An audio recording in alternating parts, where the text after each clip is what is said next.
શ્રી ચિરાગ કોડિયા સાહેબ પોલીસ મહાનિરીક્ષક, શ્રી સરહદી રેન્જ ભુજ તથા શ્રી સાગર બાગમાર સાહેબ પોલીસ અધિક્ષક પૂર્વ કચ્છ ગાંધીધામ તથા શ્રી એવી રાજગોર સાહેબ ઇન્ચાર્જ નાયબ પોલીસ અધિક્ષક નાઓએ અંજાર વિસ્તારમાં બનેલ ગંભીર પ્રકારના શરીર સંબંધી ગુના તથા ગુના કામે ફરારી આરોપીને સત્વરે શોધી કાઢવા સારું સૂચના કરેલ હોય, જે અન્વયે ગત તારીખ 07/02/2025 સવારના ભાગે અંજાર તાલુકાના વરસામેડી ગામની સીમમાં આવેલ અરિહંતનગર સોસાયટી પાછળ આવેલ કેનાલમાં લાશ મળી આવેલ હોવાની હકીકત મળતા, જે અન્વયે AR ગોહિલ પોલીસ ઇન્સ્પેક્ટર અંજારનાઓએ તાત્કાલિક પોલીસ ટીમ સાથે બનાવવાળી જગ્યા પહોંચી લાશને બહાર કાઢી ઓળખ કરી જોતા, જેના ગળાના ભાગે તીક્ષ્ણ હથિયાર વડે ગંભીર ઈજા પહોંચાડી મોત નિપજાવેલ હોવાનું જણાઈ આવતા તુરંત પોલીસની જુદી જુદી ટીમો બનાવી આજુબાજુના CCTV ફૂટેજ એનાલિસિસ કરી જરૂરી વર્કઆઉટ કરી તેમજ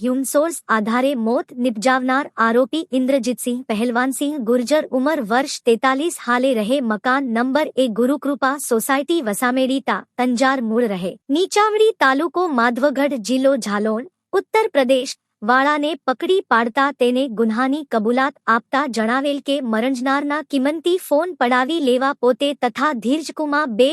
ઉત્તર પ્રદેશ વાળાએ સાથે મળી આ ગુન્હાને અંજામ આપેલ હોય, આ ધીરજકુમાર મરંજનારના મોબાઈલ ફોન લઈ નાશી ગયેલ હોવાની હકીકત જણાવેલ હોય, જે આ ગુન્હા કામે ફરાર હોય, જેથી ટેકનિકલ સર્વેલન્સ આધારે વોચ રાખી ફરાર આરોપીનું લોકેશન હૈદરાબાદ હોવાનું જણાઈ આવતા તુરંત એક પોલીસ ટીમ હૈદરાબાદ મોકલી સદર ગુન્હા કામે ફરાર આરોપીને મુદ્દામાલ સાથે ઝડપી પાડી કાયદેસરની કાર્યવાહી હાથ ધરેલ છે.